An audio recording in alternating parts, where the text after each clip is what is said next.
Hi, welcome to Trap Souls Podcast. I am here with a guest co-host, Aleece from Almae Paranormal, and Hello. our guest tonight, Lynn, Winged Spirit Mediumship, Lynn Coffren from, you from Maryland, Lynn? Yeah, Okay, yeah. from Maryland. I'm guessing because of Spooky Solomons, you're always out there. So from Maryland. And so how you doing tonight? I'm doing great. Good. Aleece? Great. How are you guys? Good. Good. Same to you. Good. Good, good. Yeah, so Aleece is our co-host tonight. I'm going to start doing guest co-hosts just because I do so many of these and figured bring something new in. He's So you don't have run to, out of questions asked all these people. yeah, and you don't have to look at my face all the time. So it's always a good thing. But so Lynn was, when I did Spooky Solomons, Lynn was jumping on asking, not mainly asking questions, but just putting her input in. And I'm like, man, I got to have Lynn on this podcast because it was awesome. I'm like, you just kept it alive and it was kind of cool and how you do mediumship. And the one thing you did say is that you base your stuff off evidence and history too. hmm So That's right. that's what I found interesting. Everybody out there knows me and psychic and mediums, we get along, but I always say prove it. That's my thing. Prove it. And a lot of them don't like that. But Lynn's like, no, you have to. So let's get into it. How did you get into the paranormal itself? Um, I have always been. I'm sort of like one of those kids that grew up that had an imaginary friend, but it turned out it was a family member who had crossed over before I was born. Um, so that was pretty much the way I grew up. It was frowned upon in my family because Irish Catholics and ghost friends don't mix. So I was told to squelch it basically, or I'd end up in hell. And that was pretty much what was ingrained in me from the time I could talk until I got out from under that particular influence. You know, and now I've sort of, I don't know, I spent most of my life trying to push this away. And then something happened back in around 2020 that kind of opened everything up again for me. Do you want to talk about that, or is that something Uh, personal? I can. Between 2014 and 2020, I had 7 deaths in my family, including both of my parents, aunts, uncles, a couple family members unalived themselves. And so I was just in this continual, like, grief spiral. Yeah. Um, and I couldn't seem to get out of it. And about 6 months, my dad passed away in the middle of 2019, and then my stepmother passed away 6 months later. About 6 months after that, um, I actually had an experience where I was awake, and both of them showed up to visit me, and they brought my real mom, who passed away when I was 8. That was in 1970. They had her with them. And they said that they were all great friends and they were laughing and, basically saying, things that I had done after they had passed. I had made the right decisions. There was stuff going on, with whatever they had left behind and whatnot. Um, Sorry, a little nervous. I'll calm down. Oh, it's But fine. anyway, Deep breath. basically they Deep breath. said that We're I all had friends. done. Hmm? I said deep breath. Deep breath. We're all I friends. know, I know. It's just me being me. I'll chill. Okay. Um, but anyway, they said, I had made the right decisions, based on what I had to work with, and they were proud of me, and they had some messages for other family members for me to pass on. And they actually, all 3 of them physically hugged me. I could actually feel it. And then after that happened, it took me probably about a month to process that, but it seemed to like open some sort of a gateway or something, because all of a sudden I had people showing up wanting to give messages to other people, and these are people I didn't know. Um, and it got to be kind of a burden because they would show up all hours of the day and night. And sometimes they would show up and say, I need you to communicate with my mom or whatever, but they wouldn't give me any information to work with. I had no facts, Sometimes I get a first name and an image of who they were or what they went through.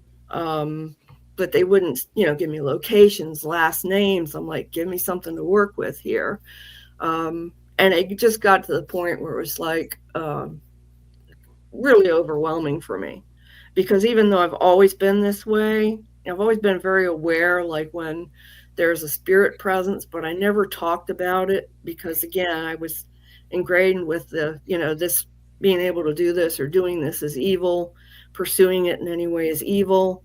So I kind of had to work through that on top of this strange experience, on top of all these strangers showing up. And that's sort of like when everything just kind of opened up. And I was like, I can either keep trying to reject this, but the problem is that the more I pushed it away, the stronger it got. So that was not going to work. So I had to reach some point where I was like, I have to accept this. I have to learn how to work with it. And that's kind of how I'm where I am now. Now, did you work with somebody or reach out, or did you just figure out yourself? I didn't know anybody, Ryan, really that could really help me, but I found some online groups, and I kind of vetted them a little bit to see if they were okay or if they're kind of a little too woo for me or whatever. Yeah. And I found one group that was like an intuitive learning group, and I joined them. I think I was with them for about a year. And then I joined an oracle card reading group, and that opened up even more for me. And then I was like, and they're saying, the first oracle card reading I did for somebody's great grandmother's name came through. And that was the first reading I'd ever done for anybody. And so it was like that every reading, if something would come through, and I am like, okay, so that I'm friends with Adam from Spooky Solomon's. Yeah. I'm a skeptic. I mean, I'm hardcore skeptic. And so if something came through and nobody could make sense of it, I was like, either I'm making this up or I don't have enough information to work with to really do anything with whatever I'm being told on my side. So I would just share it and say, well, I don't know if you can validate this, and sometimes people would come back 2 months later and say, hey, you remember what you said about thus and so? And they'd be like, now I get the connection. I know what that was about and why you said it. So that's pretty much how it's been working ever since then. Sorry if I look away. I'm just writing down notes as you talk for questions in the future. That's fine. Yeah, Adam obviously was great when he came on the show. When he messaged me, he's like, you're never gonna have anybody else like me on again. That's what he told me in his email. He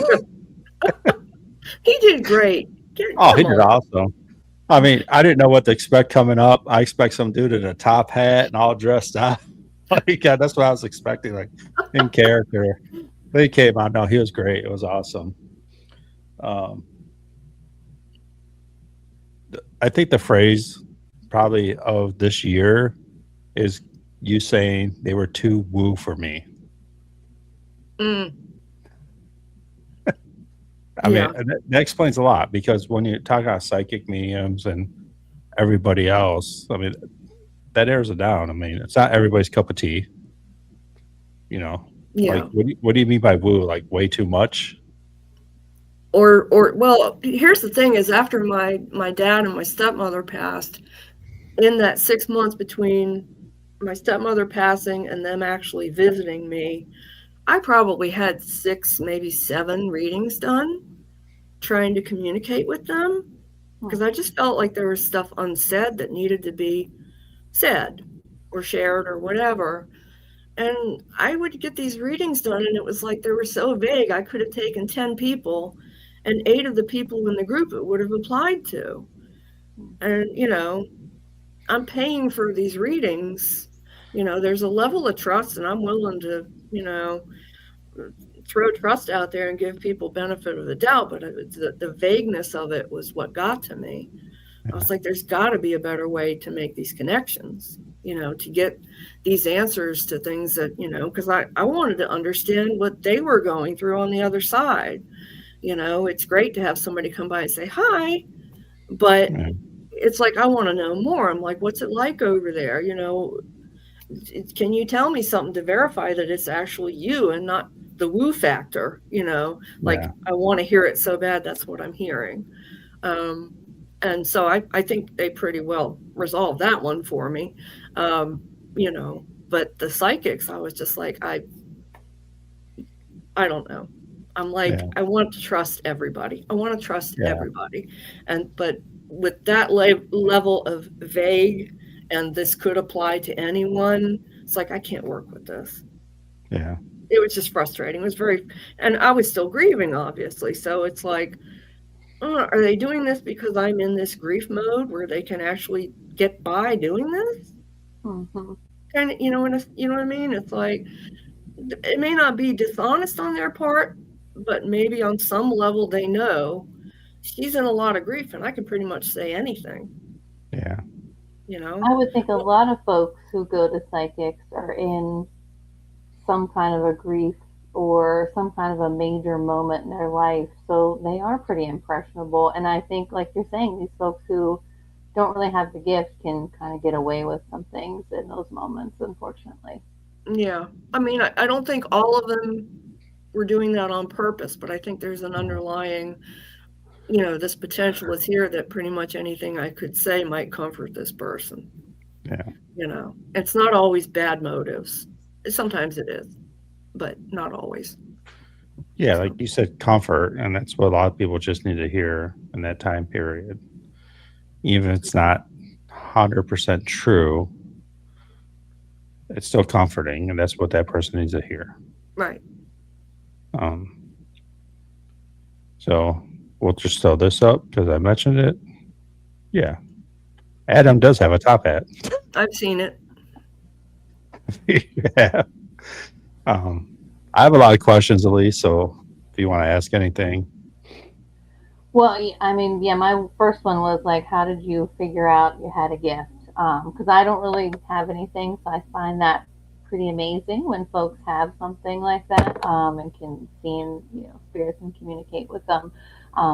But so I was looking at some of your pages, and I joined your one group actually. So you do one-on-one readings with folks, it looks like. Is there other services that you offer? Anything specific that you'd want to talk about? Really just the one-on-one readings. I don't do group readings because I haven't been able to figure out how to tap into one person's energy when I'm surrounded by multiple people. So I'm not shut down when I'm with a group of people. I don't have a shut off. I'm pretty much on all the time. That's another problem that I'm still trying to wrangle with. But, so I offer the one-on-ones because, that seems to be where I fit the most. And then the only other thing is I started doing the location readings with Adam, which I never thought I'd be able to do, but here I am. So, that was sort of just like a challenge to myself. I was like, I need to find out if I am BSing myself. Yeah. And so I read your post. Oh, sorry, go ahead. Oh, go ahead. What were you going to say? I read your post of like the day it all started, that hot day when the air conditioning broke, and you went on the first walk with him and thought, man, I got everything wrong. But then he, later said, no, look at all this stuff you had right. Look at all these people that you were talking to that really the whole were walk. There. Yeah, the whole walk that day, he would tell me little details if I hit on something, but he wasn't giving me the full scope, and he had the whole poker face down.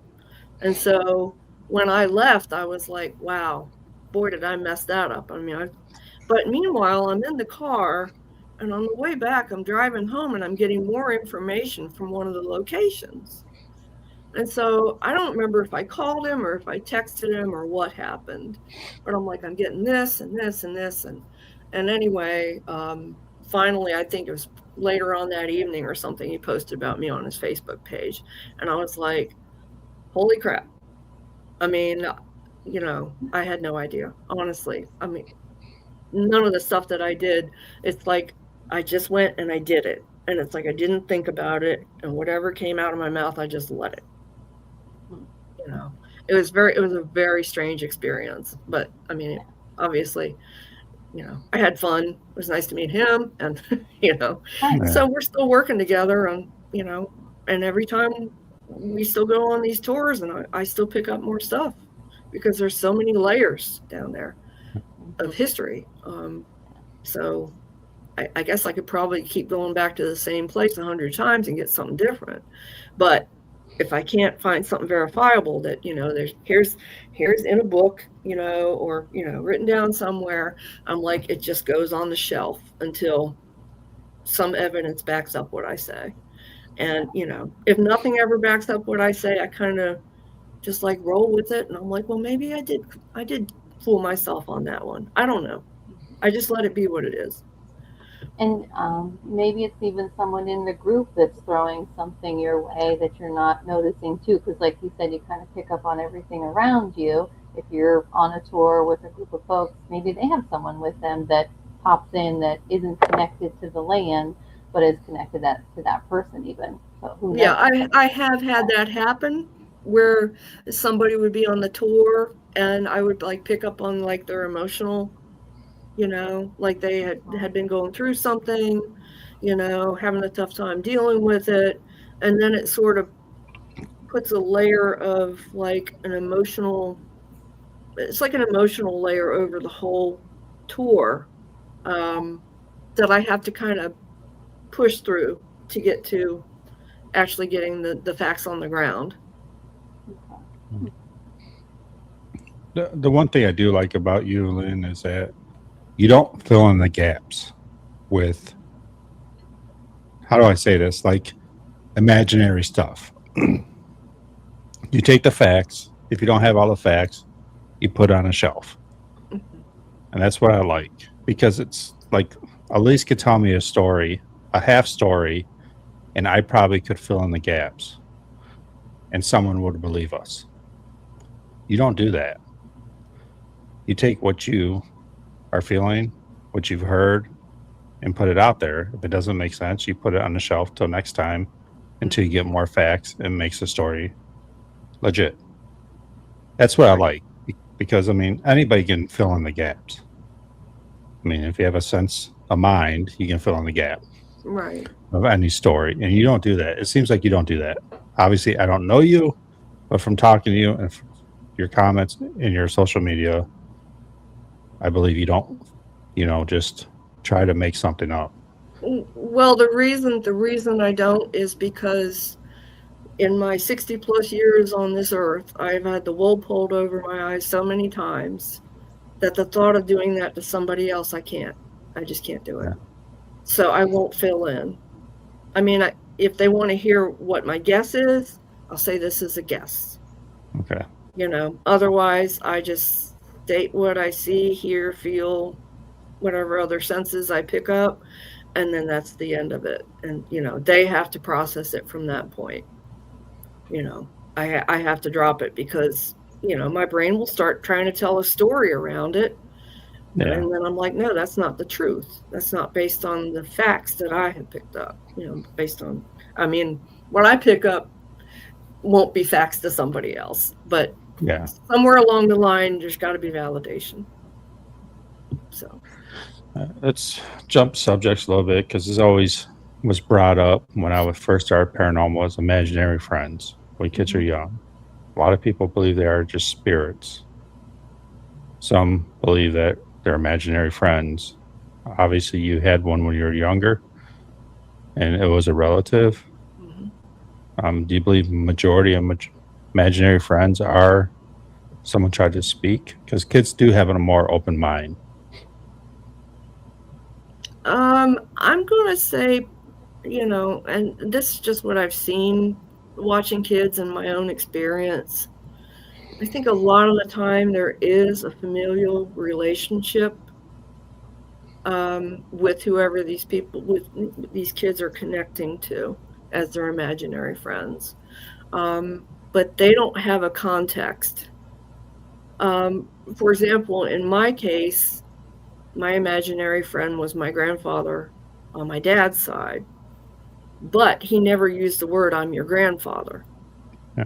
But I saw him, and so when I got older and I saw a picture of him, I was like, "Oh, this is the guy that I, used to hang out with, and we'd talk all the time and wander around in the woods and just, he's just telling me about things." He never, came out and said, "I am your grandfather," but he did imply that he knew me before I was born.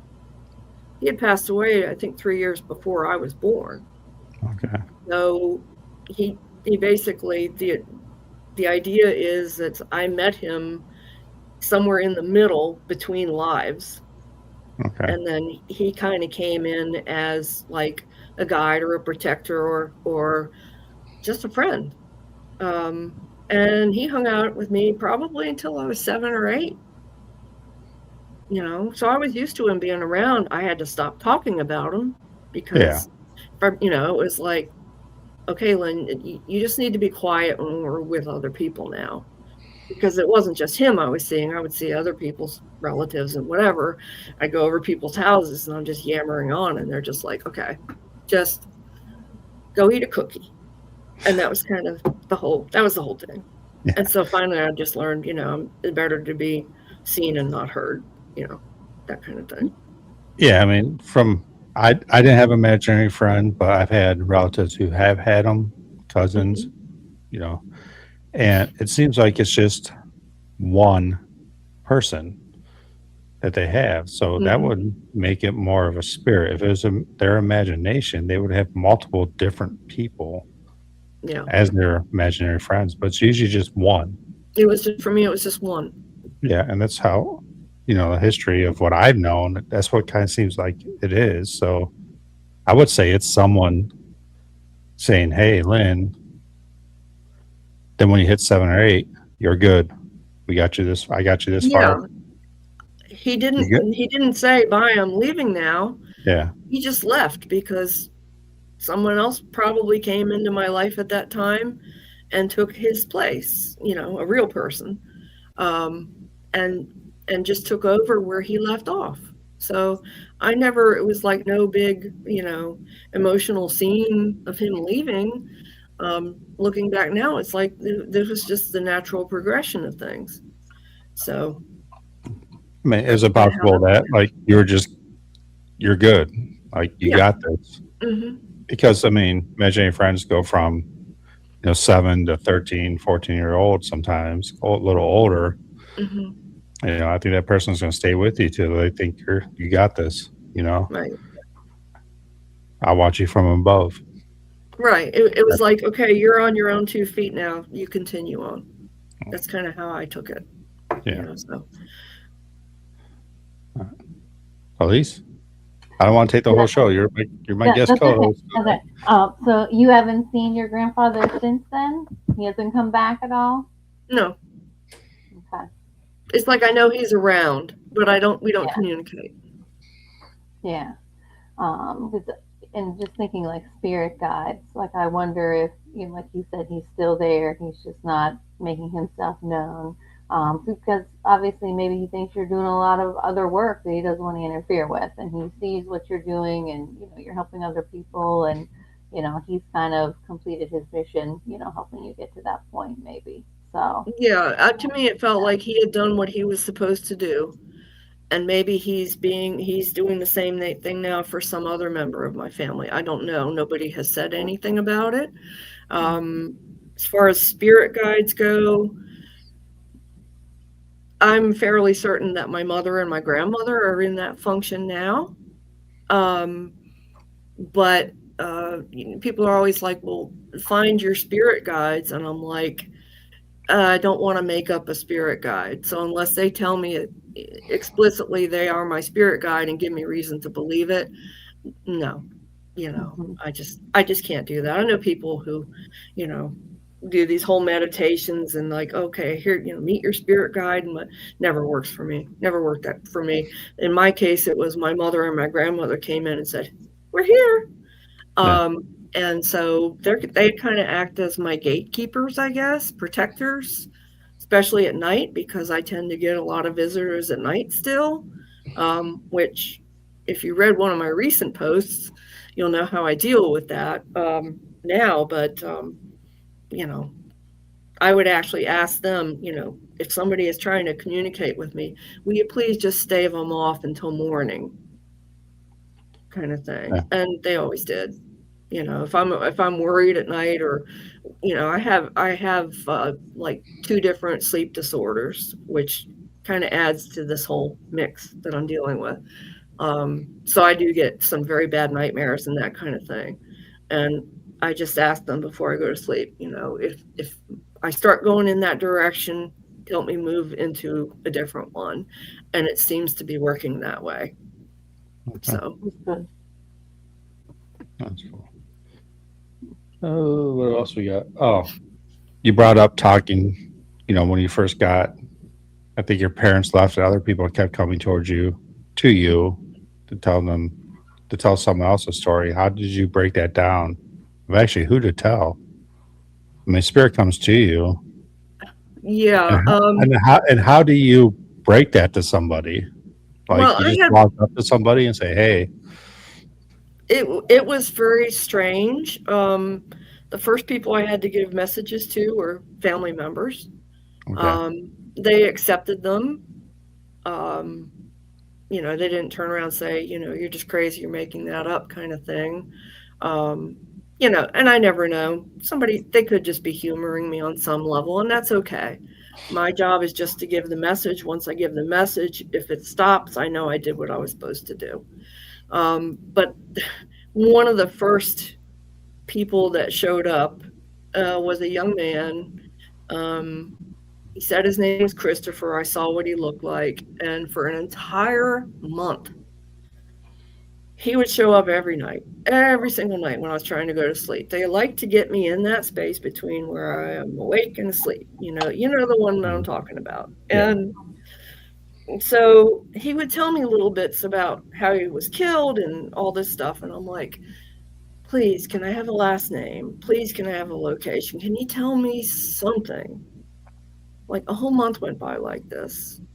And then finally, he says to me, I need you to get in touch with my mom. He said, I need you to tell her this. And there's a specific message that I had to give. And I said, I want to work with you. I'm willing to suspend my disbelief that I'm making this all up in my head. I said, can you tell me something that I can see? And so he said, the court date is coming up in a few days. And I knew it was in New York. And I knew enough about how he died that I could look it up. So I looked it up and I found it. In which case I did find his mother's last name and her GoFundMe page. I got in touch with her. I gave her the message and he stopped communicating. I had done what he asked me to do. Wow. That was the end of the communication. All he wanted me to do was tell her one thing. A whole month.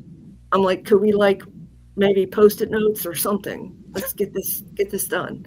So anyway, but I'm like, all I got was little pieces every night. I was like, I don't know whether he thought it would be overwhelming for me. Maybe at the time it would have been. Yeah. Because I saw how he was murdered. I mean, just fine details. And I'm like, you're telling me all this, but I need a last name.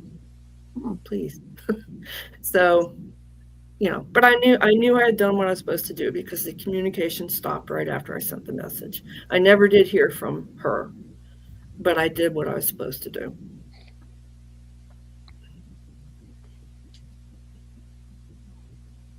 Trying to stir your thunder, Aleece, but Go ahead, that's fine.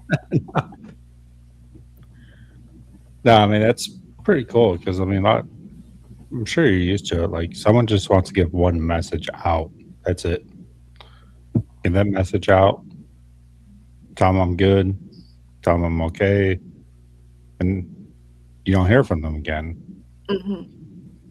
That's pretty cool. But I ask every psychic medium on here because this seems to be popping up a lot. Mm-hmm. Did your mom or grandmother ever talk about any abilities? I mean, you grew up in the Catholic religion, so I understand that. Well, my mother and my grandmother, their side of the family was Protestant, but mostly atheist. Oh, okay. The strong Catholic influence was on my dad's side of the family. Okay. So, yeah, they were, and to a large degree, that part of the family is still either atheist or heavily agnostic. So I'm sorry, I forgot your question. Forgive me. Because a lot of people I've talked to, that this ability has been passed down. Mm-hmm. It seems to be generational. But this day and age, back in the day, they didn't talk about it because you were considered crazy. Yeah, I think the generational component is on my father's side of the family. Whoa. I didn't expect that. Right, me neither. Okay. Irish Catholic and strongly against to whatever this ability, or I don't know if it's called an ability or just It's an ability. We'll just go with it. But it's something they're strongly opposed to. So what are they going to do? They're going to try to stifle it by becoming more religious, more vocal against it outwardly, self-criticism, that kind of thing. And I saw a lot of that on my dad's side of the family. Okay. So it would manifest in unusual ways. Fortunately, mental illness, tendency to have nightmares, all the things that you would expect from somebody who was actively suppressing something about themselves. So, I'm about 99.9% sure my dad had these abilities too. Okay. I mean, it's amazing how people, like, you say, no, no, no, this can't happen. This isn't true. Well, like you said, suppressing something. Mm-hmm. And that's what they're doing. The religion said that it was wrong. It was evil. So you try to get rid of it. Yeah. Which is what I did. I did the same thing. Yeah. I mean, that's what you were growing up with, though. I mean, that's the way you're taught. Right. Now, I believe in my faith. That's what protects me, but I am open to spirits. Mm-hmm. And it always amazes me that, religion wants to suppress the afterlife. Do you think it's because there's only one person you should be talking to, and that's God? Yeah, I think there's that. And then there's also that most religions, things have to be done in a certain way. And if you don't do them in that certain way, then it's not approved. So there's two components of it. Yeah. So when your parents came and saw you after they passed, did you ask them about any of this stuff? About, obviously, I can see you and you're gone, and they knew they were gone. There wasn't any kind of communication about, like, I've had this ability all these years, and now finally y'all are using it because you're past. Well, and we're talking this way, and you know what I mean? Yeah, well, the one thing that my dad said, and the communication we had was not long, but it was very impactful, I guess. But the one thing that my dad hinted at, the first time we communicated, because he did communicate more times than this, was that he was learning how to do new things on the other side. And I was okay, but I had been so grief-stricken for so long that just having them around me was like the whole import of that event. and it was so healing. It was like I went from like this ball of grief to just being, finally, I can relax. You know, I still miss them. I'm still going to cry, but it was like I could relax. I knew they were okay. I stopped having the dreams, you know, where you dream like you see a family member, but when you approach them, they disappear, kind of thing. Those are always grief dreams. Those are never psychic dreams. That's all that is grief. But like I said, my dad hinted that he was learning how to do something different on the other side. And my dad is constant jokester, puns all the time. So about 6 months after this happened, I'm sitting in my living room and I'm just watching TV, and I hear my dad say, "Hey, Lynn," from across the room, like vocal, like out loud, audible. I jumped. I was just like, what? Okay. And it wasn't like a hallucination type thing. And I remember saying something like, "Dad, what are you doing? Why did you do that?" And he said that what he told me, and he didn't say it audibly after he said that. It was like all of his energy was expended just saying that one sentence, right? So, but I hear him in my head, and he's like, "I've spent all this time learning how to do this, and you're upset." And I was like, "You scared me to freaking death. I'm sitting in the room watching TV, and there's a whole nother voice coming out, not from the TV, but across the room." And I said, "Yes, you scared me." And he says, "Well, I taught your stepmother how to do this too." Okay. So anyway, a couple days later, she does the same thing to me, and they kept doing it. And then they would like start laughing, but it wasn't like evil laughing. It was just like, I'm messing with you. Yeah. We taught ourselves how to do this, and we're going to do it, because, we can, but I told him finally, I said, "Look, I said, I know you can do this, and please feel free to visit any of my other relatives and do this. Please have at it." I said, "But it terrifies me because it's like unnatural. It's a voice coming from nowhere." I said, "Please don't do this to me anymore." And they stopped. That's good. Their intent was never to terrify me. It was just to say, "Look what we learned how to do over here." Okay, great. We have all these other family members, and you got a lot of people to visit. So right, do your hate to them. And so they stopped. My dad still communicates with me all the time. I've had readings done, and for me, and people are like, "Your dad's behind you," and I'm like, "I know, he's always behind me." He's like actually monitoring my online activity at this point. So anyway, but yeah, that's one of those things. So I didn't get a lot of like that first visit. What I got from them, and the big message from that first time that all three of them visited me was, no matter what problems you had over here, when you get there, you understand why you had them and why that other person had that issue with you. And it suddenly becomes, why was that even an issue? Yeah. Lori Ditzmore, sorry if I misspelled. I said your name. The difference between a grief dream and a visitation in a dream. She want to know the difference. How can you tell?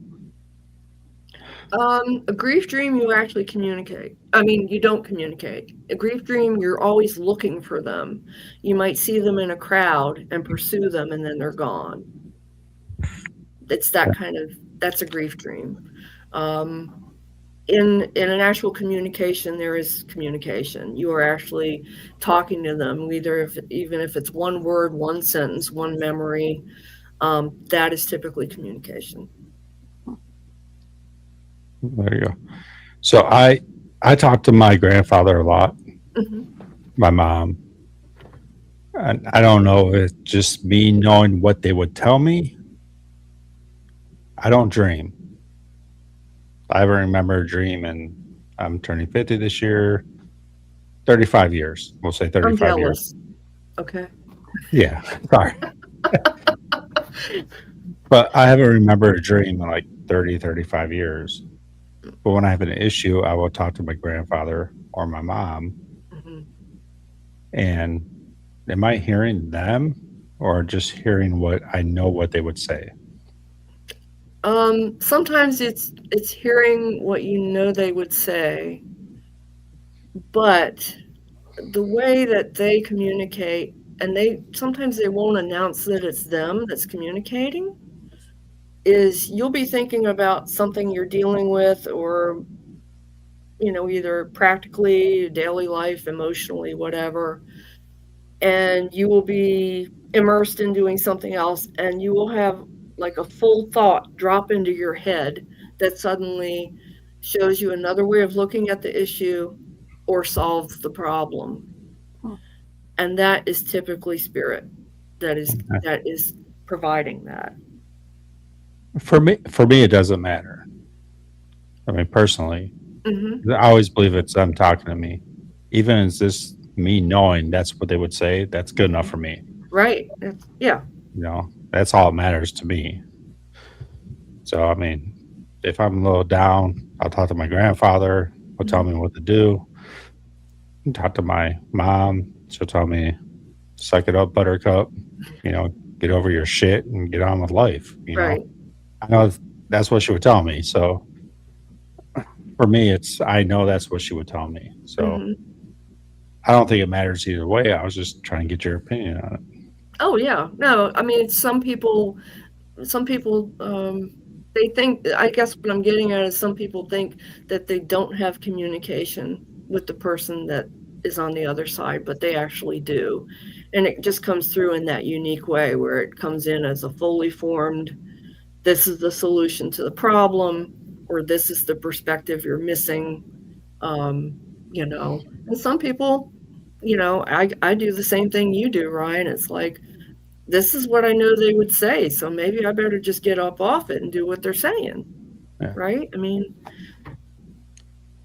so No, yeah, it's all of the same stuff. I've had people, I'm getting to that age where, parents are passing away and all that. Mm-hmm. That's just the way life is. You live, you die. And they're like, I miss them. And I'm always like, well, talk to them. Right. Mm-hmm. I think it's simple. Just talk to them. Mm-hmm. Go in a room by yourself and talk to them. Yeah. That's the way I look at life.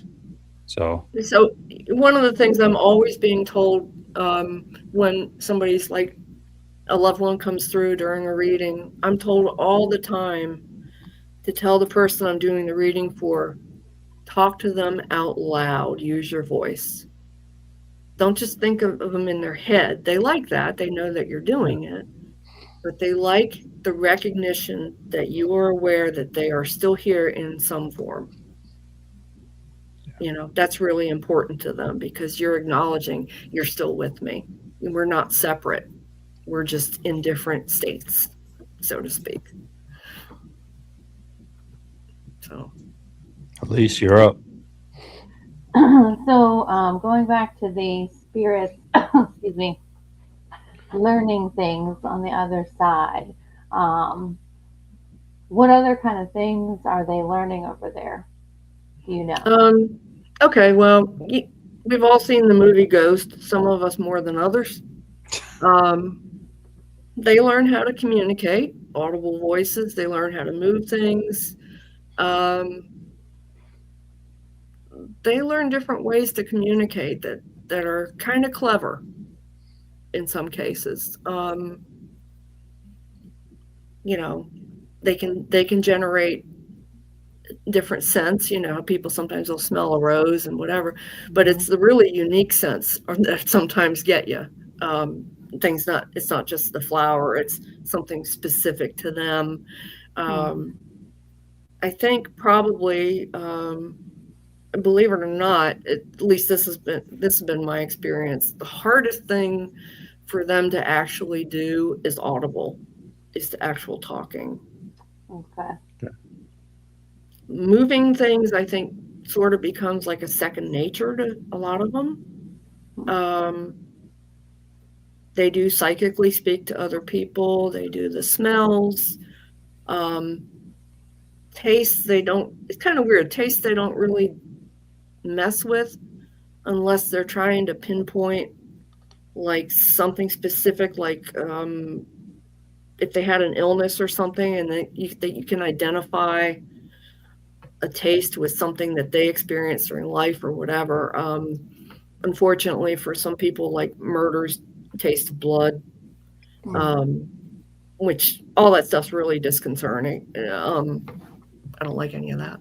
But anyway, yeah, so, but I think the audible stuff takes more out of them than anything else, because you're not only somehow manipulating sound, but you're manipulating, it's like acoustics. I don't know how to put it. Yeah.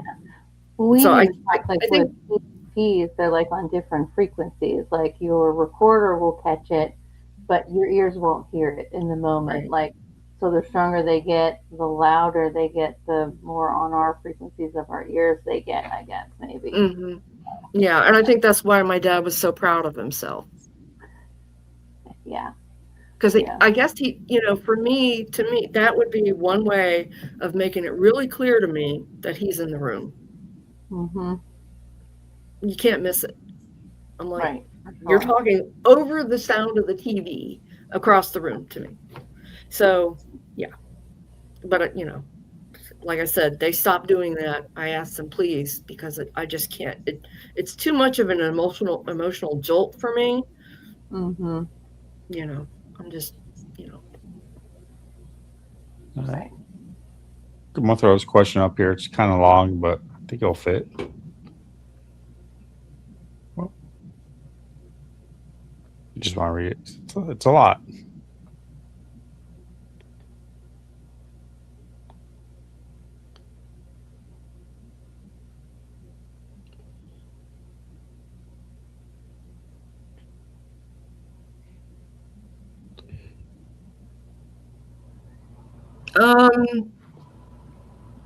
Amanda, I think for me, I kind of have to gauge the receptivity of the person.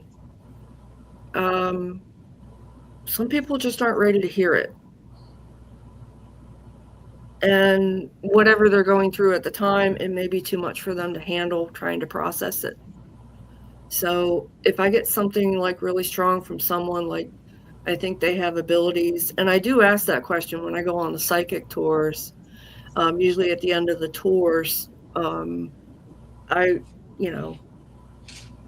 I'll basically point out who the sensitives or the psychics or mediums / psychics are. And it's funny because we went on tour one time and there was a gentleman there who said, I don't believe in this stuff. I don't believe in any of it. And we get to the end of the tour and I said, well, who's had the most experiences here dealing with, having encounters with something they couldn't explain, spirits or whatever. And this guy had a story for every single thing you could possibly come up with. And I'm like, hello, it's a put two and two together type deal, but you can have such a wall against it within yourself, either because of your beliefs or, it can be a variety of things. Sometimes people just are not emotionally ready to deal with it at that point in their life.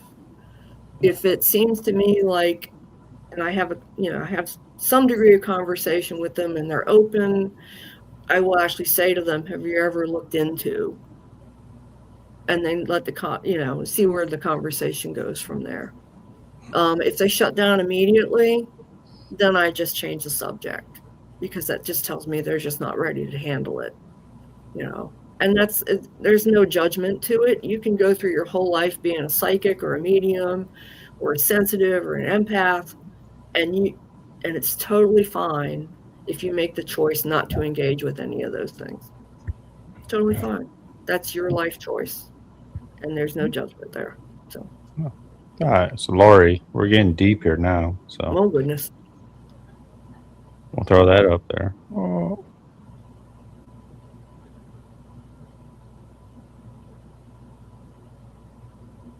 Okay. Now, all right. I'm not going to claim expertise on this. I can only go with experience at this point. I'll give my opinion after.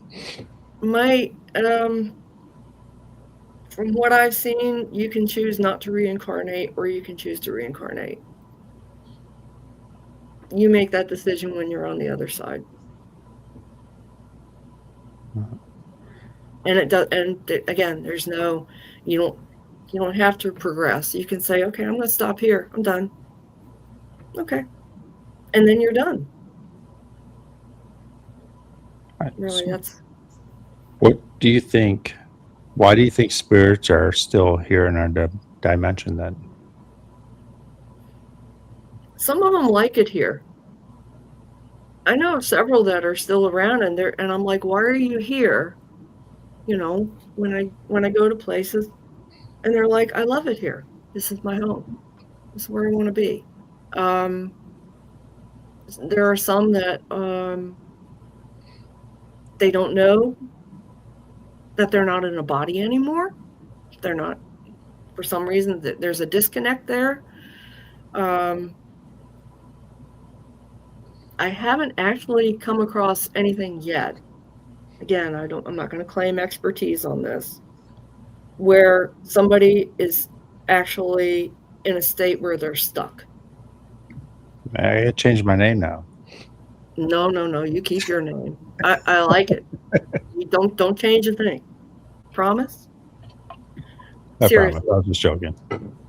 But I'm just saying, I have not run into that yet. Oh, so my name is kind of like trapped souls. Mm-hmm. They could be trapped because they're supposed to be trapped here, or they're trapped because they want to be trapped here. Mm-hmm.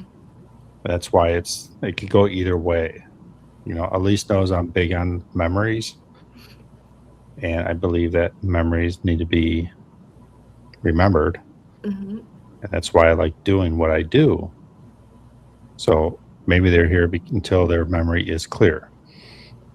The story is correct. Mm. And we'll jump right into that.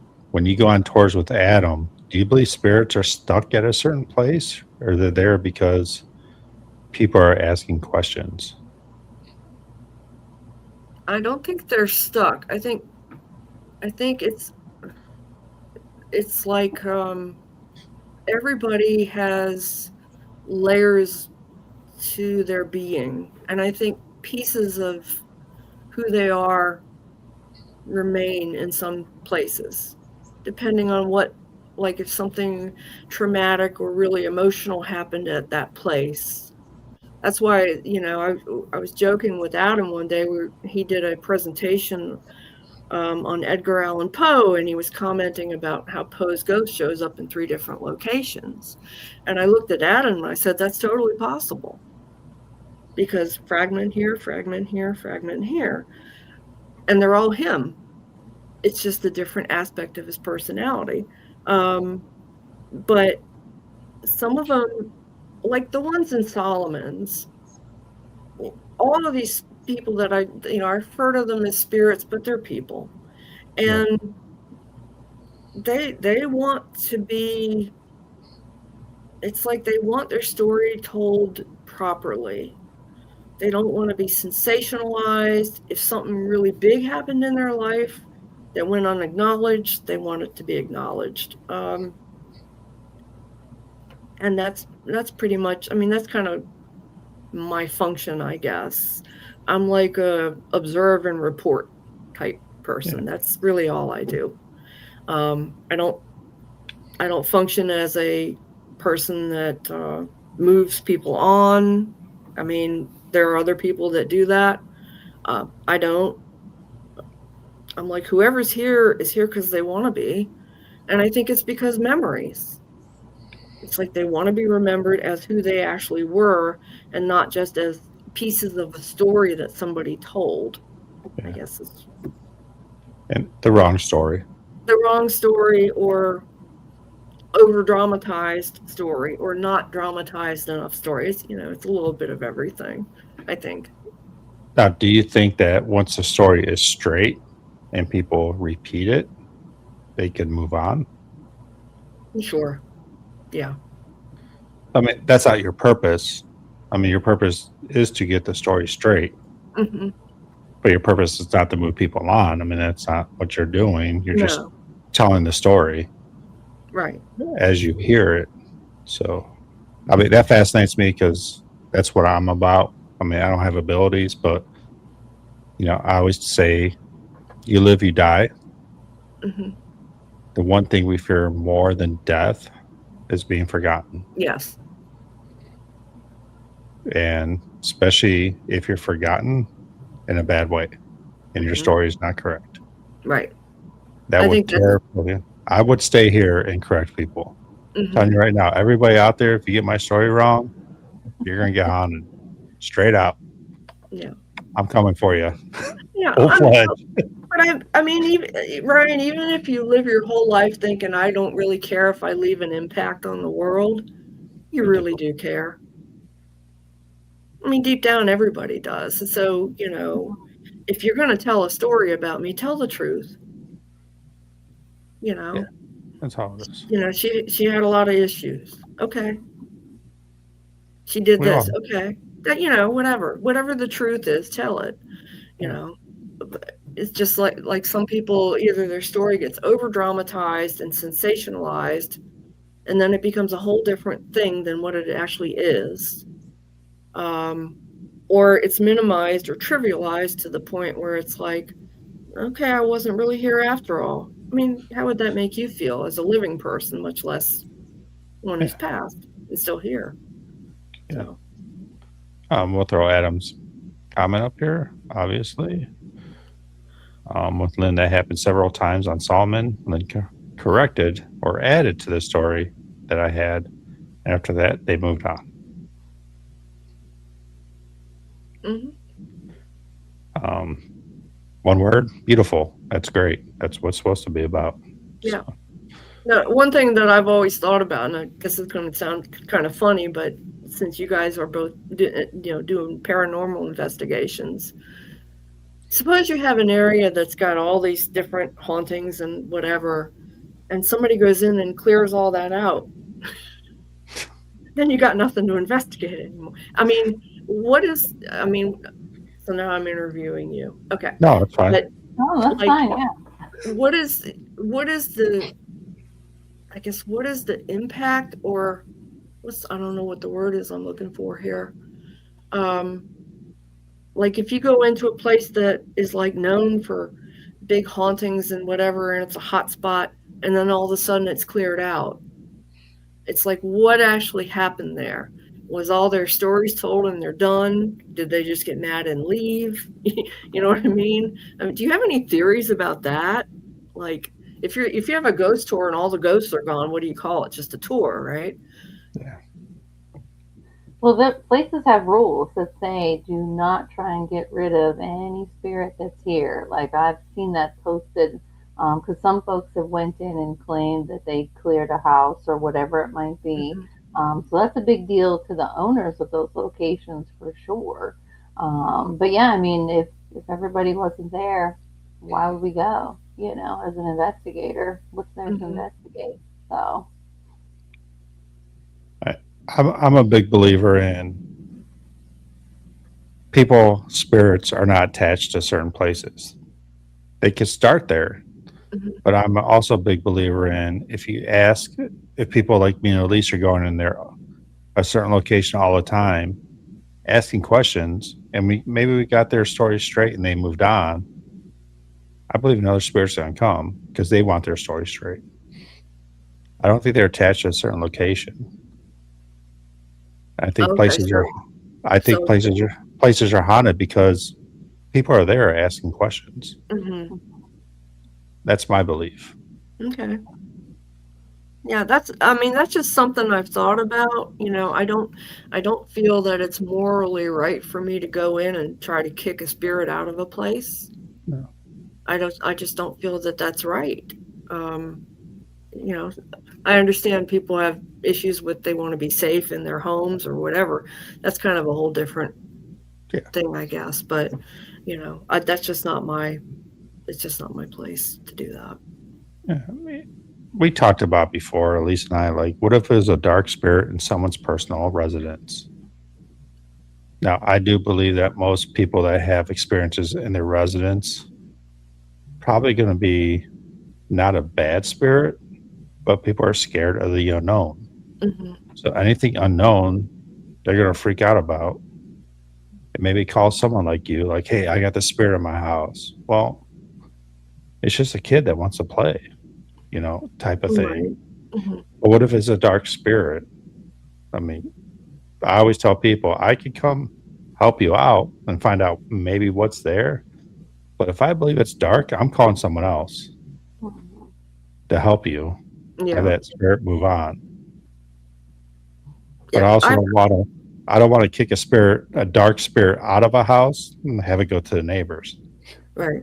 You know, because it's got to go somewhere, right? Mm-hmm. Yeah. So, I mean, if there was a situation like that, I would refer the person to somebody else. Yeah. Honestly, I might be able to figure out what it is or what it wants or whatever, but I'm not experienced enough to do that, and so I won't take that on and say, yes, I'm an expert, I can handle that. I can't do that. So you're gonna get the information and they can do what they want with it. Mm-hmm. So. Yeah. Well, let's talk a little paranormal investigating then, since we pounded the mediumship for 1 hour right now. Besides going around with Adam, I know you work with another group behind the scenes. Mm-hmm. So how's that been going? I've been working with them. I think they've done 4 investigations with me. It's Aura Echo Paranormal, and they're in Ohio, I believe. Have you heard of them, please? No. You can find them. I'm connected with them on my feed. I saw their name, but I didn't know they're Ohio. I'm Ohio, so. Yeah. So I don't remember how I even connected with them, but I ended up talking to one of the ladies. It's 2 ladies, and they're very serious about what they do, but they both work and they go to school, and they have lives on top of everything like everybody else does. And they were saying, they asked me, because I told them I did the tours with Adam, and I think they found out about me from reading my Facebook feed about that. And so they were asking me if I might be able to try doing a remote location read. They would go to the space and they would hold their camera up, and I said, okay, first of all, do not tell me where you're going. I don't want any details about where you're going. So when you get there, if you want to show me on the camera or whatever, that's fine. And then I just do the same thing I do when I'm with Adam. I just tune in, pick up on whatever I pick up, share it with them, and then they go on with the investigation. Sometimes about midway through, they'll call me again, or I will pick something up and I'll start texting them and saying, thus and so is going on, and I'll just kind of describe what I'm seeing. And if they happen to find a space that fits that description, they'll park there and then wait. And so far, when I've done that, it's turned out to be the active spot. Again, it was just like with Adam, it was like, I just want to challenge myself. I just want to see, what the limitations are on what it is that I do. So it's worked out. It's worked out really well. No, that's cool. And I'm going to play a little devil's advocate with you right now. Uh-huh. So you telling them something to go somewhere, did that subconsciously trigger them into believing that something's there? I'd have to ask them. I've never really thought about that. I will just describe the space, here's a feature of it, here's a feature of it. I won't describe the vibe, but I'll say there's something going on there, or there's an accumulation of energy in that spot. And then, so they'll go there and just kind of test it out. I don't think I'm feeding anything into that, but we're all human and it's possible. Yeah, I mean, I'm not questioning anything. I just No, we always yeah. talk about dowsing rods and Ouija board. How you could even you don't think you're doing it, you're still doing it, Right. type of thing. So, I'm a big believer in, I guess, mind games, especially your own mind games. Yeah. That's it. So, have you ever investigated a place? No. No, I've only been doing this for like 6 months. I mean, I've been doing readings for 2 years, Okay. and I've only been doing the location stuff since June of last year. So, a little over 6 months, And everything I do is like self-challenge. It's like, like I said, am I BSing somebody or myself? Yeah. I just want to know. I mean, if you don't question yourself, then what are you doing? Yeah. I mean, that's the point of it. So, do you ever want to get into investigation, or you're cool where you're at? So it's funny that you asked me this question because I don't know. I'm not going to say I psychically knew you were going to ask me this question, but I think it's sort of a natural, we're headed in this direction kind of thing. Mm-hmm. And that is, Adam is talking about wanting to go to Point Lookout, which is I've heard they kept Confederate prisoners there, thousands of them. And I'm a little nervous about that, honestly, because of the amount of trauma and death that happened there. I've never been to a place with that much, and I don't know whether, and here's where we go into the mind games thing, like you were talking about, right? Because it's like, okay, now that I've been told that so many thousand people died there, I'm suddenly terrified of it. And yet I've gone camping on their camping area at this place. I never went actually into the fort area or any of that. So I'm like, I don't know. I kind of have the heebie-jeebies about it, but I'll do it. I mean, I didn't know what to expect with Solomon's, and next thing you know, I'm tripping over a murder down there, so I'll just let it be what it is. And if I'm too scared, I'll be honest and say, I don't want to do that again. You think something like Point Lookout is more residual because so many deaths there, the energy? I'm gonna guess that there's like plenty of both. Okay. Like it's intelligent and residual both. I pick up a lot of residual down in Solomon's. And it's funny because some places I'll go and I'll be like, it's like I'm watching the same tape over and over again. Nobody's really telling me anything because it's all residual. There's nothing's actually giving me information. I'm going to take just a educated guess that it's probably 50-50 or maybe higher on the intelligent haunting. Okay. Down there, just because of the way the place was and what it was, and the number of people,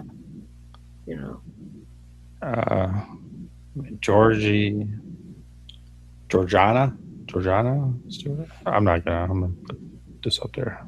I butcher names all the time. I'm sorry about everybody. Hey, Georgina. I know her.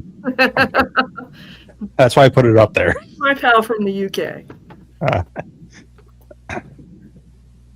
Aleece, I'm gonna let you take it for a little bit since I've been talking too much. I was going to ask about the paranormal investigating, and have you ever been out, and have you ever went anywhere, and are you afraid? Because like one of my favorite places is Trans-Allegheny Lunatic Asylum. That place is amazing. I mean, I'm not gifted. I've maybe good intuition, but I don't have like a gift like you do, and I can feel stuff there big time. And they were folks with mental health issues, and like their communication is different for sure. Like, some folks will say, well, that's why you get scratched, because they just don't know how to really talk to you, communicate to you. Maybe just grab your hand instead of just, grabbing and scratching you or something like that. So have you run into anything like that so far, where someone's trying to communicate and they just can't, and it's more physical or something like that? Yeah, there was one instance. There's a house down in Solomon's where the gentleman who owned the house had a field hospital on his front lawn for tuberculosis and I think flu patients. And the first walk that we went on, I picked up that there was, I saw something in the yard. I think I told Adam something like there were structures on the yard that aren't here now. And I said, it's like there's something missing here. And then he told me about that this man had put up this little field hospital on his front lawn.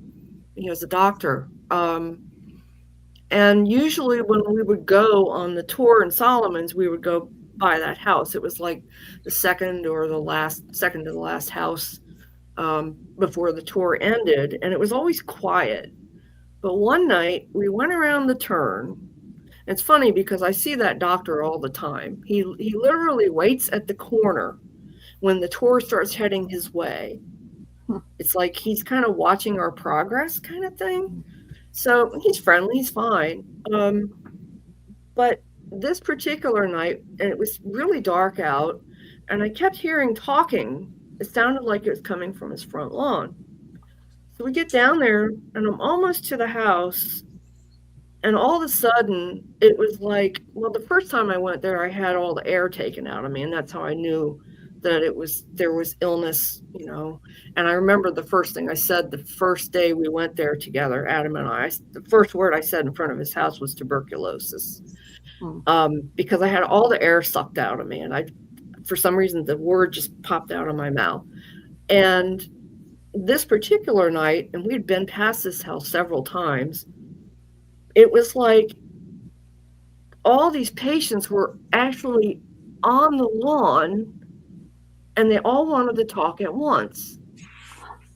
And so what they did, and I kind of had to piece this together, was they did a dump of tuberculosis symptoms on my body. I was doubled over. I was in so much pain. Yeah. And I knew they were there, but I didn't make the connection for some reason to say, one of y'all speak, one at a time. It was like, okay, Lynn's here. Let's just get her attention. It wasn't malicious. They were just like, okay, let's grab her. She's here. Let's talk. And it was overload. I mean, it took me 3 days to recover from that. Wow. I mean, I was just down for 3 days.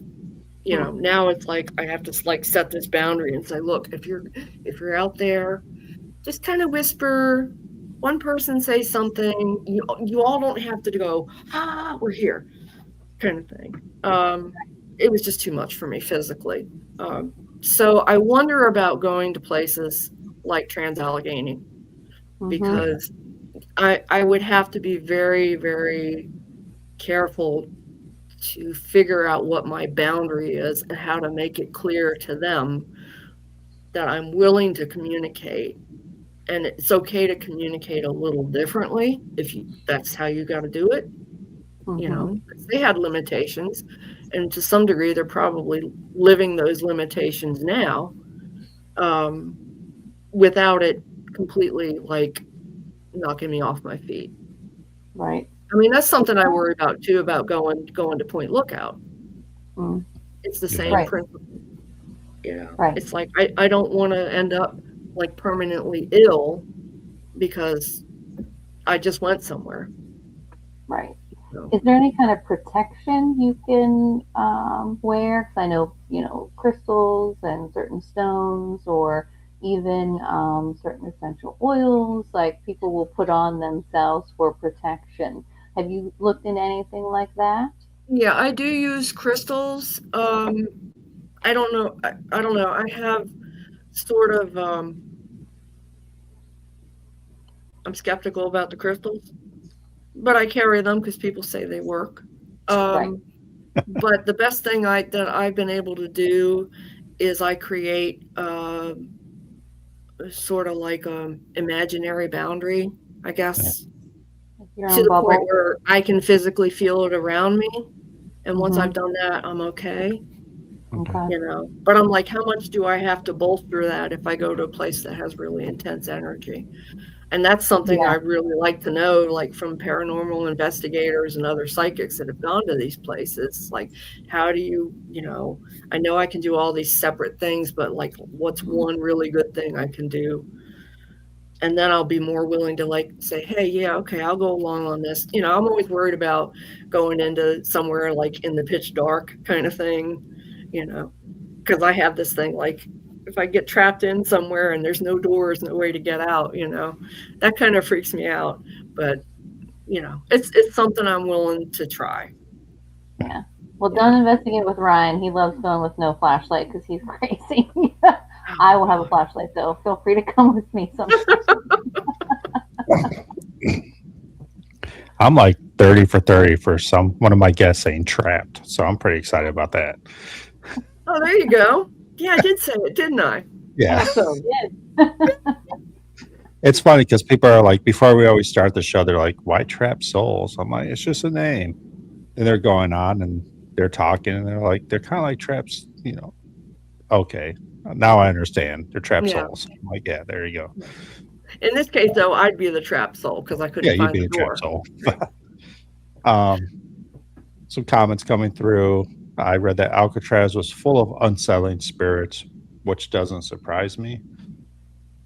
Alcatraz has a huge history, and also with Native Americans on that land also. So it's probably, which got me thinking, have you ever been called, like mentally called to a place from a spirit that you thought maybe you should go visit? Mentally called to a place. Because you do remote readings. Is there any time that kind of like, you know what I'm saying? The only time that actually happened was when Adam invited me to go down to Solomon's. This is before I went down there. Did you? Was it before Adam invited you that you felt like you had to go down there? I almost felt like I was thinking about this particular spot in Solomon's, and then Adam and I connected, and next thing I know, I'm standing in front of the same building. It was just one of those weird synchronicity type deals. Yeah. But one of the spirits that hangs out in that particular building kept coming to my house. You know, like it was almost like, we know you're coming down here, so we're going to start talking now. So by the time I got down to Solomon's and I'm walking around with Adam, I started saying to him, and I heard the words come out of my mouth, and I'm like, okay, I sound like a mental patient here. Because I was saying to him, you know, this guy, he visited me at my house 4 days ago, and he was telling me about such and such and such. And it's like the words had already come out of my mouth, and I was like, oh my God, why did I just say that? But that's what happened. Yeah. You know, you're telling me about, he was talking about his books, and it turns out it's the same doctor that had the tuberculosis hospital on his lawn. He had started talking to me 4 days before I went down there. I'm like, I don't even know who this, I don't know anything about you, you know, but he's just popping up. He's like, oh, let me tell you about that. Oh, and this, and come on. And then I just meet this guy, and this guy's supposed to believe me? Please, no. But that's how it worked out. So Adam said that the house was called the Maples, and then was sick for several days after. Yep. So you don't do many investigations. You do some remote. I'm sure you're aware of the equipment we use during investigations. Mm-hmm. Obviously, Aleece and I don't have abilities. So this question came up.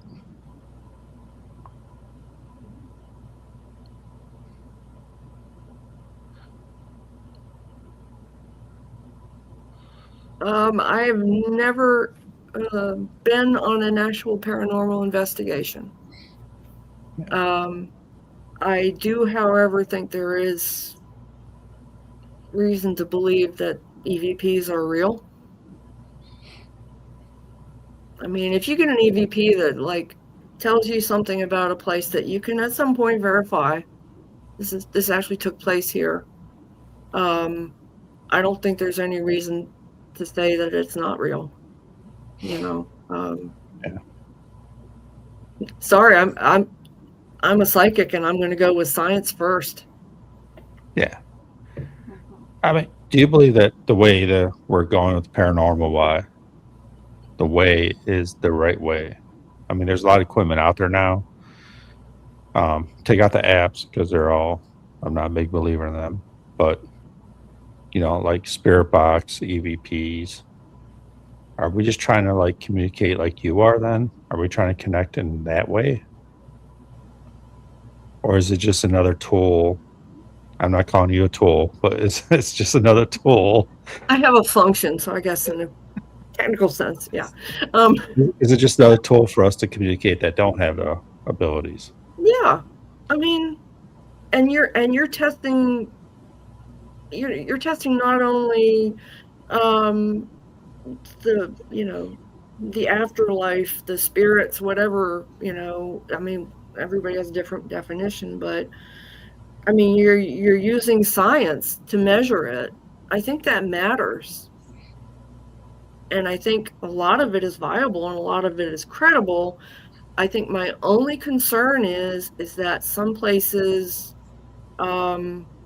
we've created a storyline about them that gives them an energy that's not really real. You know what I mean? It's like it's hyped up too much. And so you go in there and all of a sudden people are getting scratched or getting, roars on the EVPs or whatever.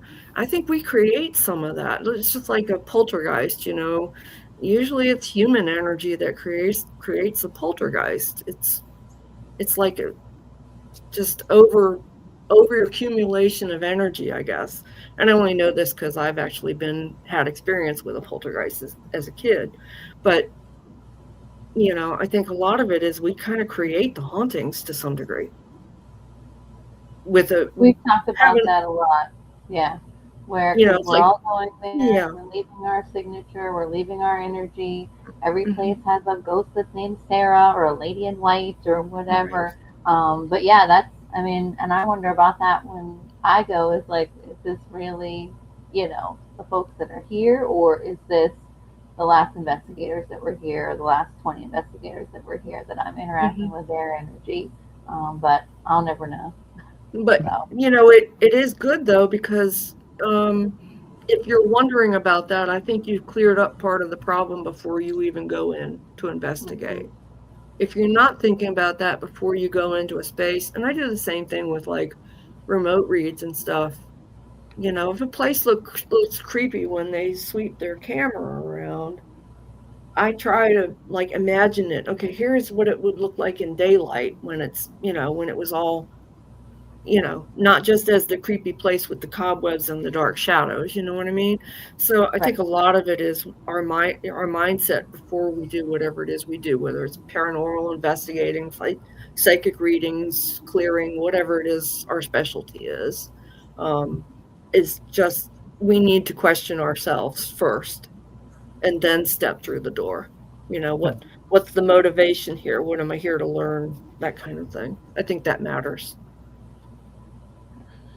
All right, well, let's get in this real quick. Kids. I talk about this every podcast. Kids' spirits. A lot of people, I want to say, don't want to believe that there are such thing as children's spirits. In their mind, they believe it's something darker portraying themselves as children. I think that's because that's what they want to believe, because they don't want to believe a kid is trapped here. What are your thoughts about children's spirits? I do believe spirits can mimic. There are darker spirits that can mimic adults, children, small animals, whatever. But I think if there's a kid spirit and it's, if you come across it and it's a kid spirit, it's a kid spirit. Okay. It's just like a grown-up spirit. I know of one kid spirit that's here because she wants to be here. She's with her mother. When she's ready to go, her mother's going to leave with her. Okay. There's nothing negative. There's no dark. There's no pretending to be what it isn't. You know? I just lost my job. I read thoughts and lose my train of thought. Aleece asked a question, so I gather my thoughts here.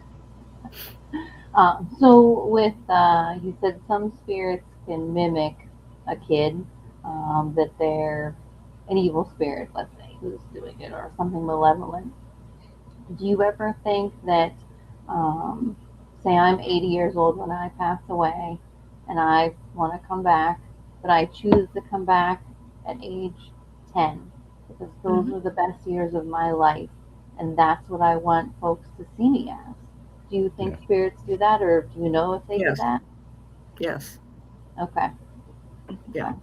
Yeah, I've had one situation where a spirit first presented to me as about 6 years old, and then when I went back and saw the same spirit, he was about 45. Okay. So they're choosing how they represent themselves, and a lot of it has to do with emotions. You know, if something major happened to them when they were 6 and they're telling about the major thing that happened, then they will sometimes show up as a 6-year-old when actually they lived until they were 45 or whatever. The first time that happened, I was a little confused by it, but now I realize that it can happen, and it's fine. I mean, they still identify as the same person. They're just showing you like them at that stage in their lifetime. Right. They're not tricking you in any way. It's just, like you said, the emotions that they're showing you what they look like when that was happening, or whatever. Exactly. Okay. Very cool. All right. Kind of remember what I want to talk about. Positive, negative energy. What do you think is the percentage of good energy, spirits, and negative spirits? This one's a little hard for me because to me it's all just energy. Yeah. Have you ever come across a negative spirit? Like I'm not saying demonic, evil. No. I came across something that I thought was evil, and it turns out it's not. And that's the only time. Okay. That's ever happened. What made you think it was evil at first? The way it presented itself. It was dark, and it was like a collection of multiple spirits that had all gathered in one spot.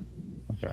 And it turns out they're basically just fragments of, it's like residual trauma or something. They all went through a similar thing, and so they're all collected in this one spot. And you know, you can go in there guns blazing and say you got to get out of here, and when you walk into somebody's home and tell them to get out of their own house, what are you going to do? You're going to fight back, right?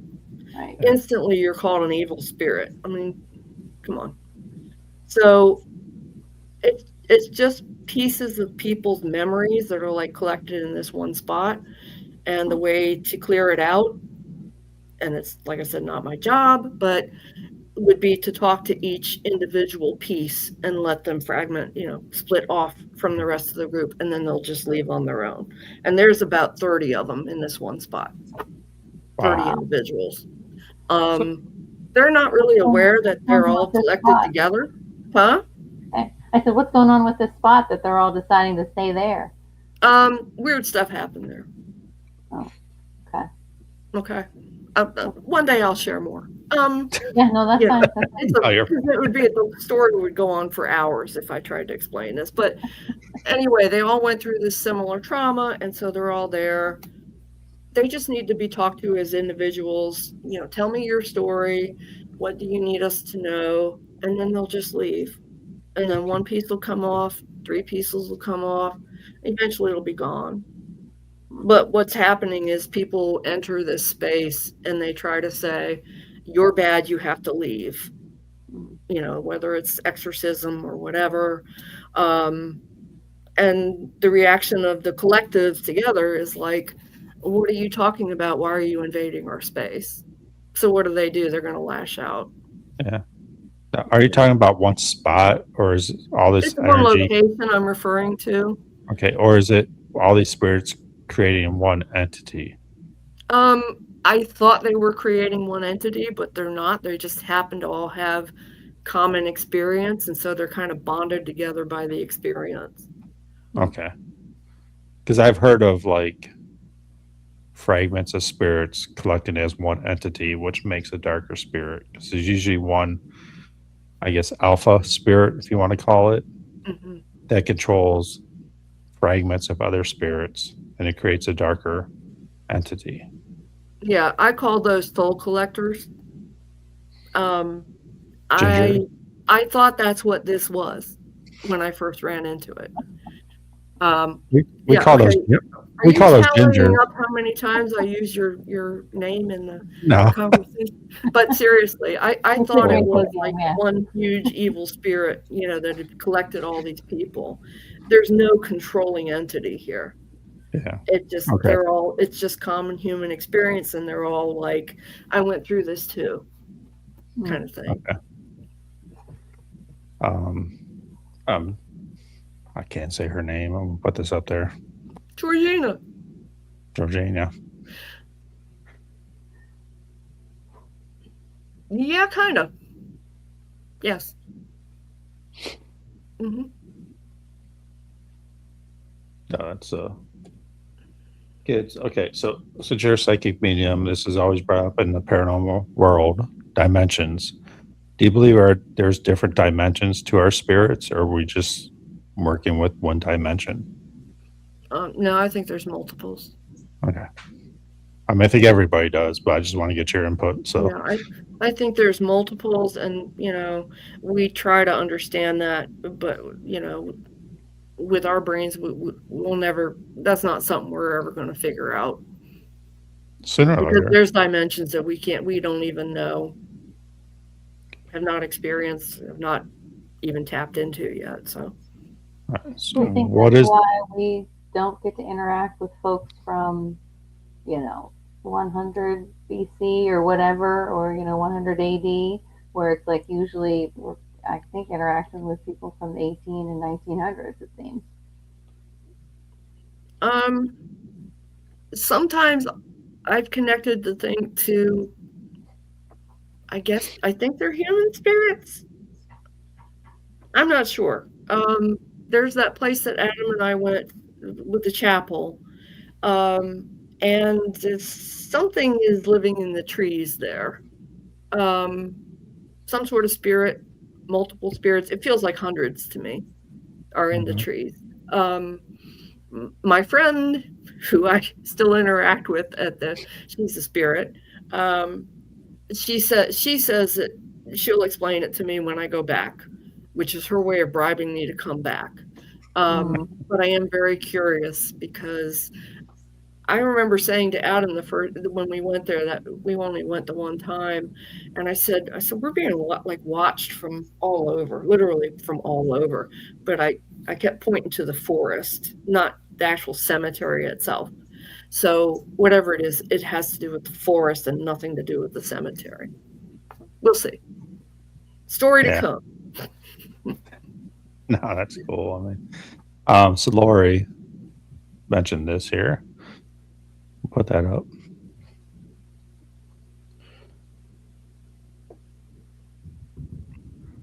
What, for the trees?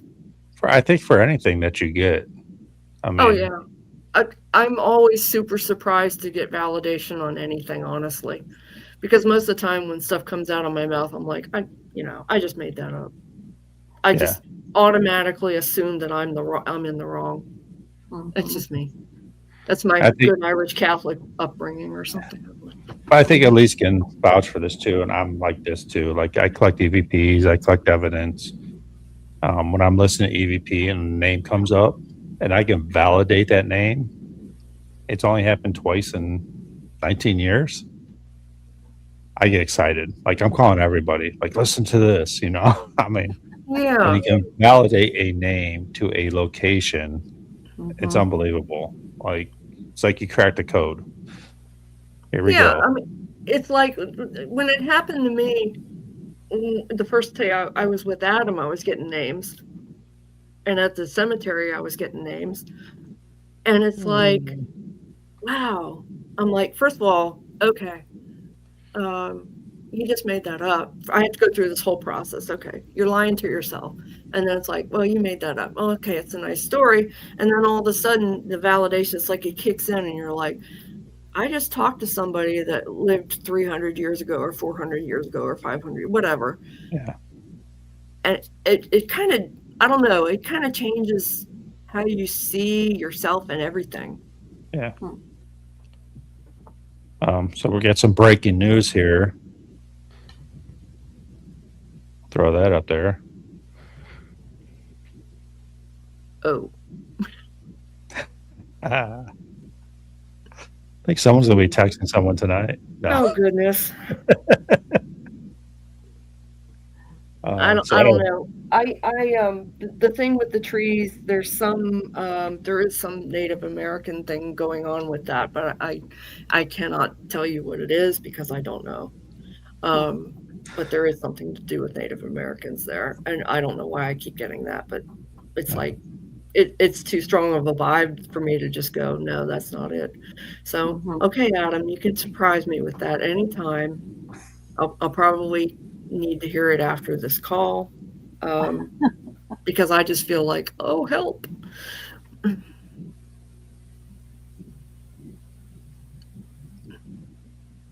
a Henry that lives in that area. That isn't him. I don't know. Adam, I don't know. Come on. He does this to me all the time. Adam was telling me a story about, I should have rewatched the episode before I came on, about the church, about the girl being buried in the church. Yeah. That you kind of broke that case kind of wide open. Yeah, I mean, if he says that it turns out she is buried in the church. He found records. I mean, she was pointing to the church. She said she and her daughter stay in the church all the time. The only thing, I never would have even thought that, but she gave me other names. Yeah. It's like, these are people that are buried around here with us in the church. And those names came up on documents. Yeah, he found documentation that all those people are actually buried in there. Yeah, that's unbelievable. You know, which never would occur to, I don't know why. I only think, like, the old, churches in England is the only places where people actually buried people in the churches. It never occurred to me it happened over here. I don't know why. Yeah, that's where we came from. So yeah, I guess way back in the day. So what do you think is the oldest spirit that you've had contact with? What I would call an elemental, which is, it's not human. It's not a human spirit. I went down to Solomon's. We had this particularly weird storm and flooding, and I remember getting out of my car. I was going to meet up with Adam to go on a tour, and it's like I just had this like whisper in my ear, and something said, come over to the railing over near where the boardwalk is. And I'm thinking to myself, I hope something's not going to tell me to fling myself over the railing or anything weird like that. But anyway, I get over to the water, and the water's this weird, murky kind of thing. And I just realized that, like, the water was like infused with spirit. Oh. And I heard the word elemental, which I've heard other people talk about elementals, but I never believed in it. And then I don't know, I think I asked what it was, and the only word it gave me back was ancient. And what was weird was, that could be anybody making that up. But then Adam comes up, and he's talking about this man that's writing a book. I don't know what, I think it's about Solomon's and the whole area and how it goes all the way back. And I think one of the words in the title is ancient. So Adam comes up and he mentions this book, and and I'm just like, please, I can't remember what the name of the book is, but it's kind of like the whole like going back into like the prehistory of the area, and I was just like, that is another one of these weird. This is like too weird to be coincidental type things, but I have felt that presence. It kind of it's protecting the island, but it's also kind of sealing energy in. I don't know how to describe it because there's water on all sides. I mean, literally, it's all sides, and I'm just like, it's like it watches everything and it knows everything that goes on down there, but it's not human.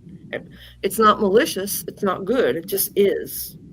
I haven't been able to break that one down yet. So. Yeah. Oh, is that what it is, Adam? Ancient origins of the Patuxent River. Yeah, so I just thought it was weird that he starts talking about that book and then he uses the word ancient on the place. I looked at Solomon's Island a little bit. It is very still close community, and maybe the spirit's just looking over to make sure it stays as a close community. Yeah, it actually it's got sort of like a guardianship sort of feel to it, I guess. Yeah.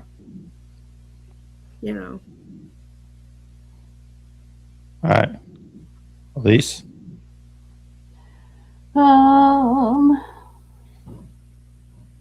It's hard doing podcasts on the fly. That's what I do, though. I know. I hate it. I even did a little bit of homework, but I didn't do enough. We asked a lot of my questions already. So, well, why don't I ask you about table tipping? Have you ever heard of table tipping or have done table tipping? No, I mean I've heard of it, but I've never done it. Okay. People talk about Ouija boards and stuff. I've only seen a Ouija board in use once, and the result was not good, and so I would never do it again. And that it may have nothing to do with the Ouija board itself. It may just be my experience, and the aftermath wasn't good, so I just won't do it. But I'm not going to tell anybody else don't do it. Right. I mean, right. Yeah. The table tipping is different. It's definitely more controlled. It's usually have an empath or two running the table, and Lori, who's been commenting on here, she's my friend. We've went and done it before, and we're actually hoping to learn how to do it so we can maybe do table tipping periodically here. Now, is that for like a question and answer? Yes, no, or? Yes, no, yeah, it's yes, no. But usually it's like your family coming through. Sometimes even pets will come through. I'm supposed to have that. When I did it with my paranormal bestie, the other half of Almae Paranormal, her spirit guides came through last November. And they're watching over me too, they said, when we go out, which I thought was pretty cool. So yeah, it was really interesting, which is why we kind of fell in love with it, and I think it's another tool to hopefully use to go out and communicate with spirits, when I'm on an investigation, and if they allow that kind of thing, because some people, equivalent it, it's basically a seance to them, because it's very similar. But yeah, if a place will allow us to do it, that's the plan, is to kind of put that tool in our arsenal and try and get some spirit interaction, that yes, no, and you can even feel the spirit through the table. It's weird. It's hard to describe, but you can feel them like hugging you or touching you and stuff. So, oh, okay. Yeah, it's the historic Hoover House over in Waynesboro. They're the folks who own it. They're the ones we're gonna hopefully learn some table tipping from. So when are you going to be doing that? Because I'd like to see that if you're going to be recording it. Well, we're hoping to get lessons sometime here. Lori actually just reached out to one of the folks who does it. But yeah, I will. I'll let you know. I'll keep you posted when we actually start doing it. And we're we can actually have them come to a location and do table tipping with a small group. We've looked into doing that for some other fellow investigators we've been telling about table tipping that are interested. So we're trying to coordinate something like that. But in Maryland, you're not too far away. So if it's something you want to come experience, I'll definitely send you an invite and try and get you up there. Okay. Okay. Yeah. I mean, I have no problems with people like using Ouija boards or pendulums or table tipping. I use oracle cards. I never knew oracle cards they're just kind of like a tool to tap in what's already there, I guess. I don't think of them as like, the oracle card doesn't tell me what to do. It sort of like guides me and it tells me what to look at within myself, I guess, which is the same as when I do a reading for somebody. I don't do anything predictive at all. Even if I see something predictive, I will never share it. It's just not my place. I'm not supposed to.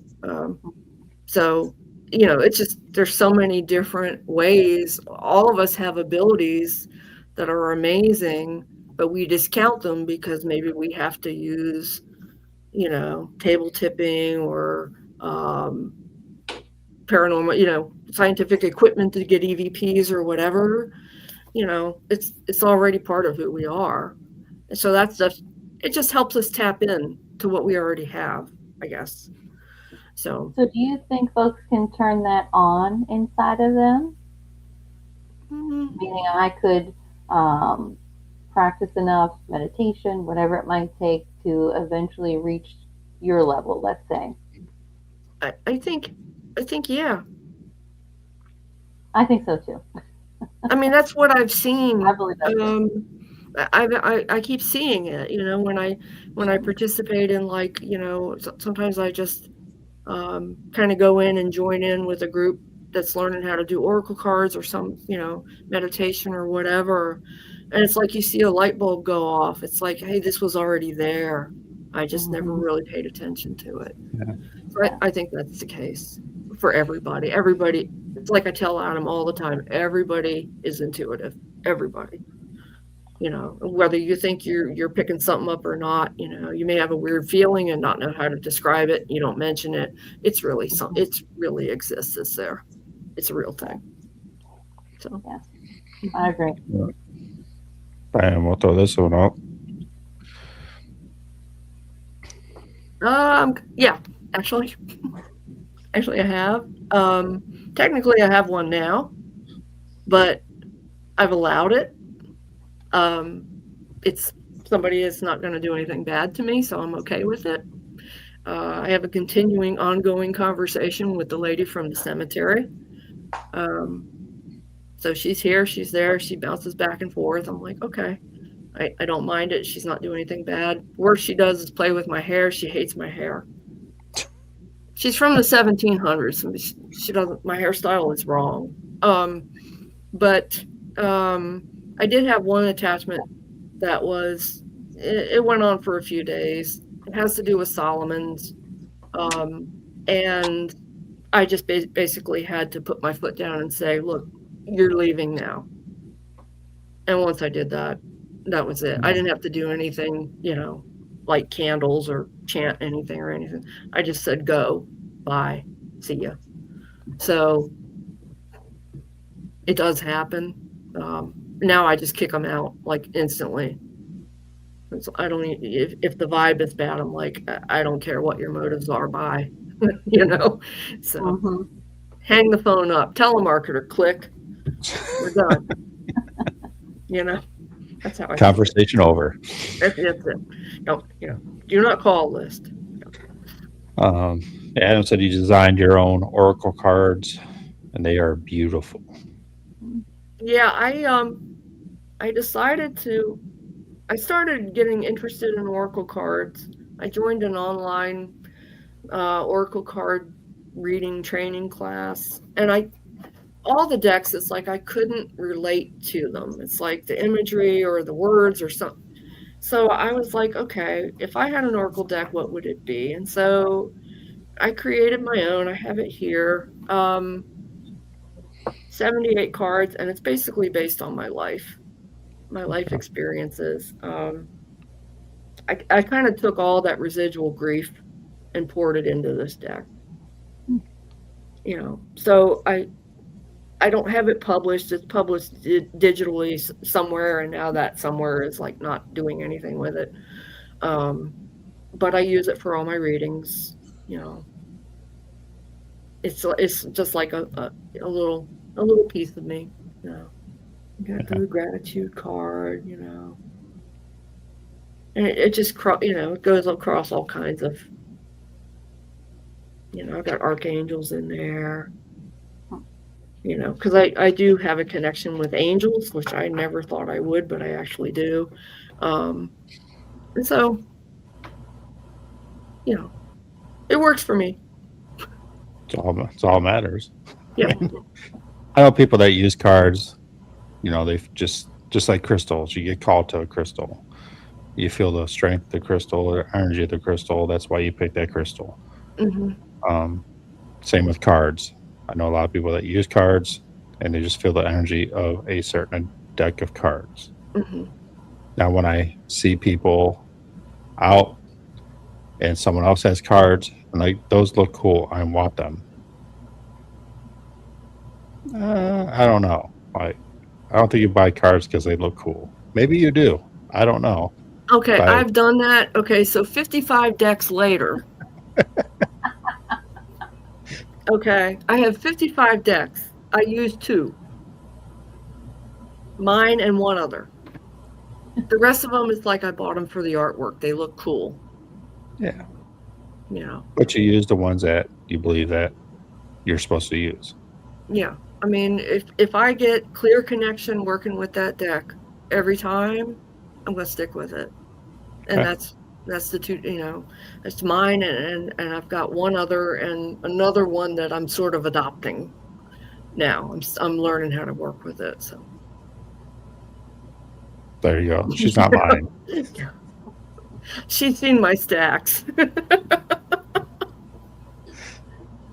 Well, we're almost 2 hours into this podcast, so you weren't too nervous. Are you serious? Really? Yeah. Hour 52 minutes. Told you it wouldn't be that bad. Yeah, I was having sort of an anxiety attack about doing a podcast, but Adam said, "You'll be fine." Okay. Yeah. If Adam said it, I can believe it. Yeah, we're just sitting here having a conversation. That's all we're doing. So, I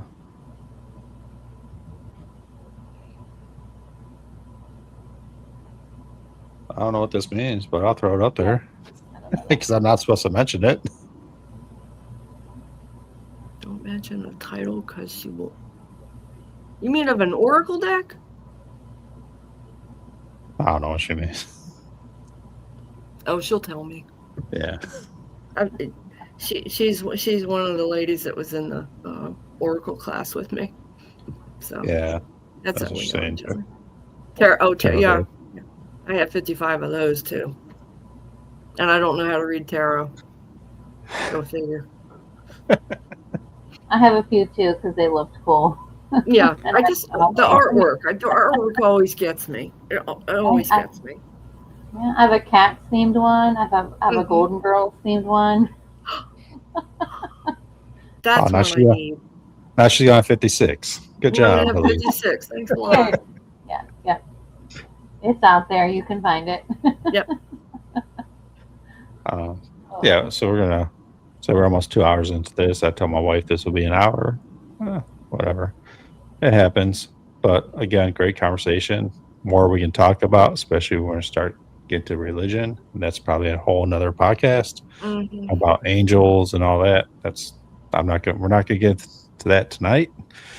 Like I always said, all my guests are welcome back anytime. Just drop me an email. I have no problem. Aleece, appreciate you coming on. First co-hosting podcast. Really nice meeting you. Yeah, absolutely. Nice meeting you too. It was great. I didn't have to ask all the questions. Everybody who jumped on live, I appreciate it. Georgiana, did I say that right finally? Georgina. Damn. Georgina, Adam. There's a few people on tonight asking good questions. I'll scroll up here. Lori, Carolyn jumped on. Mad Paranormal jumped on. Everybody else who I missed, sorry, but I appreciate everybody jumping on, asking Lynn questions. I learned a lot tonight. I'm sure Aleece learned a lot tonight. Mm-hmm. And hopefully next time we talk to Lynn, she might, have maybe a paranormal investigation under her belt that she can talk about. We'll see. I don't know. I may have to email you and say, Ryan, do you think this is okay? I'll come out there. I don't know. I still got mixed feelings about it, but I'll do it. I mean, I was actually looking at like Airbnbs out in Solomon's Island by there because I think it'd be a cool place to visit. I mean, a lot of history. So, I'm actually going to be going and staying at there's a Airbnb. It's a Solomon's Victorian Inn. Yeah, I heard that's haunted. I'll be staying there for a week. Yeah, it's not haunted. I heard it was. Just saying. Don't stay in room 13. No, I don't know. 13's my lucky number, so I guess if there is one, I'll have to stay in it. But yeah, I mean, come back on anytime. Again, I appreciate both of you coming on. Great podcast, good conversation, learned a lot, and follow Lynn on Facebook. What else you got going on social media wise? Right now, I just got Facebook. All right, she posts. I don't need a free tour, Adam. As long as you give me if it's a good tour, then I'll pay for it. If it's not that good, then I'll take it for free. I know it'll be good because I know both of you. So, again, thanks again. We're going to end this. I always hate ending podcasts, but that's life.